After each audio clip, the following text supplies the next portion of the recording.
Video like जरूर कर लीजिए और ऐसे वीडियो लगातार फ्री में पाने के लिए चैनल को तुरंत सब्सक्राइब कर लीजिए और बेल आइकन को जरूर टैप कर लीजिए ताकि आगे भी सारे वीडियो आपको मिलते रहे। यूट्यूब में फॉलो करते हैं तो प्लीज ये वाला फ्री टेलीग्राम चैनल जरूर ज्वाइन कर लीजिएगा। सारे नोटिफिकेशन सारे अपडेट यहीं पे आते हैं, ध्यान रखिए। दोस्तों स्वागत है आपका CSET प्रिपरेशन के इस यूट्यूब चैनल पर।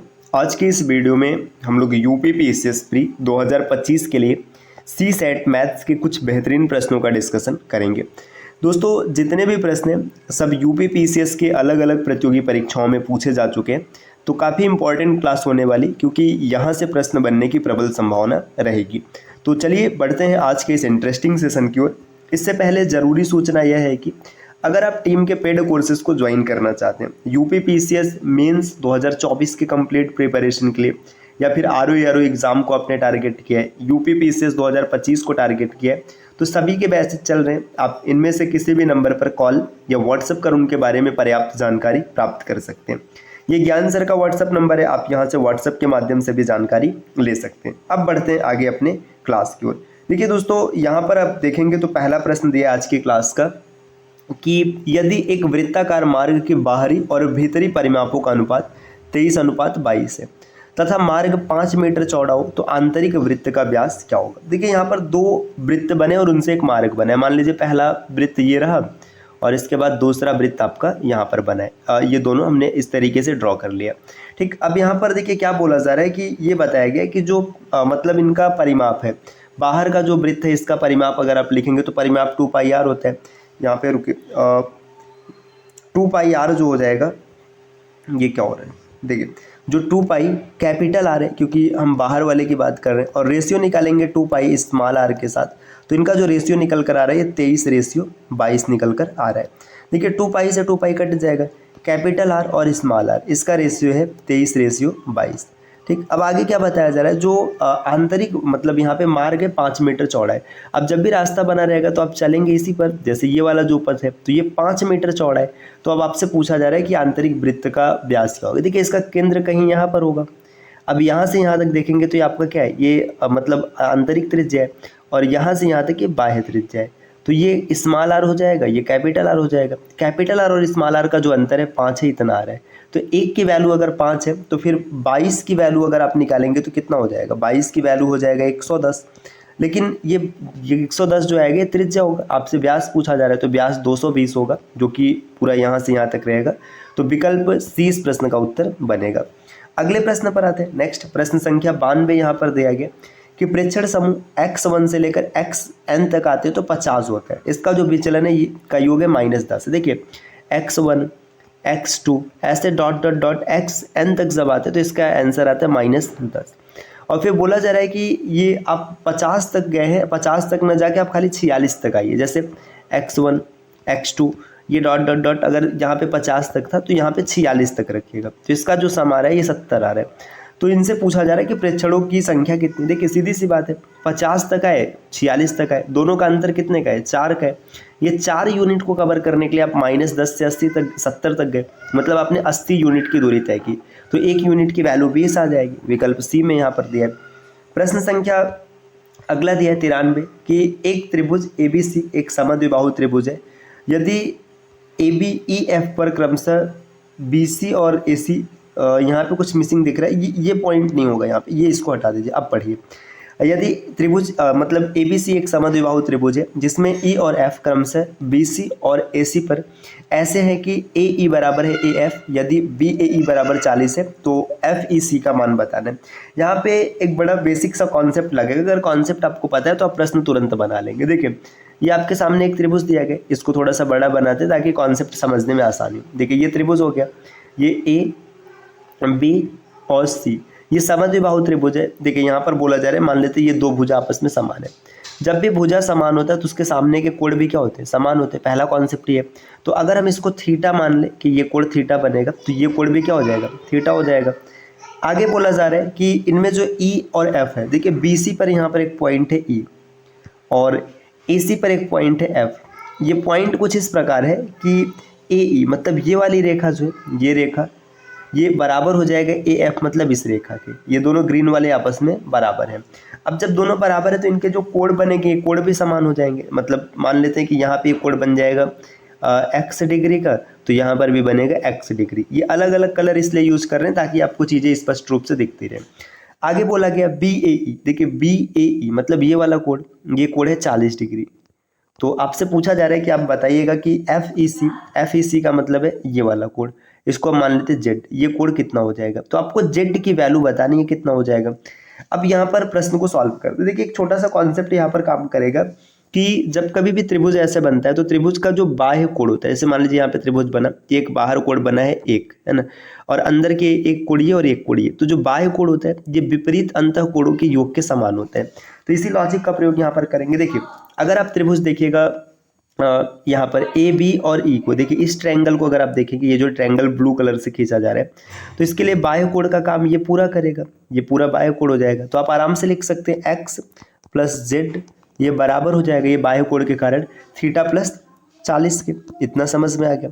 अब इसके बाद दूसरे ट्रायंगल को देखिएगा, दूसरा ट्रायंगल जो यहाँ पर बना है ये वाला, है ना, इस कलर से लेते हैं, देखिए ये वाला ट्रायंगल FEC, अगर इसको देखेंगे तो यहाँ पर ये बाह्य कोण है x, है ना, तो जो x हो जाएगा, x की वैल्यू आपको मिल जाएगी z प्लस थीटा। तो यहाँ पर जो x दिख रहा है ना, x के स्थान पर z प्लस थीटा रख दीजिए। तो जैसे ही z प्लस थीटा रखेंगे तो आप लिखेंगे z plus theta plus z is equal to theta plus 40, आप ये लिखेंगे। देखिए थीटा से थीटा यहाँ पर कैंसिल हो जाएगा दोनों साइड में। 2z की वैल्यू 40 है, तो z की वैल्यू आपको 20 मिल जाएगी, जो कि विकल्प बी में दिख रहा है, इसका सही उत्तर हो जाएगा। देखिए प्रश्न ज़्यादा कठिन नहीं है, इसके कॉन्सेप्ट अगर आपको पता है तो आप आराम से कर पाएंगे, अगर कॉन्सेप्ट नहीं पता है तो फिर फंस जाएंगे। अगला प्रश्न है यहाँ पर A, B और C किसी कार्य को क्रमशः 20, 30 और 60 दिनों में पूरा कर सकते हैं।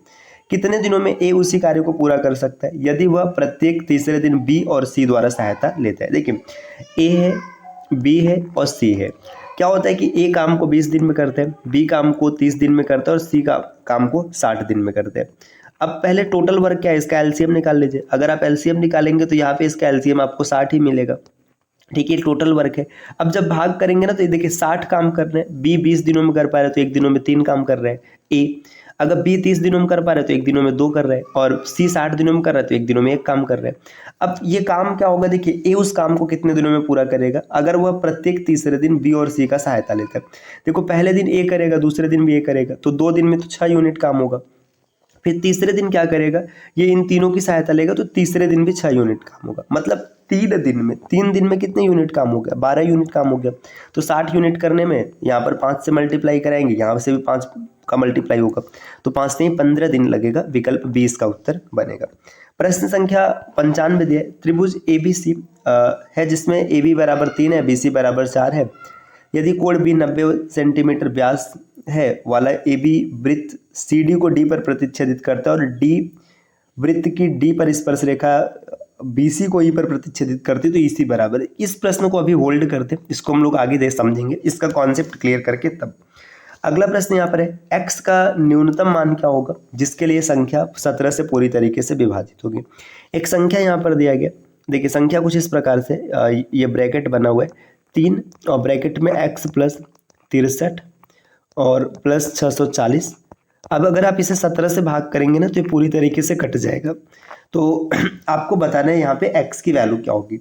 बहुत ही आसान सा प्रश्न है।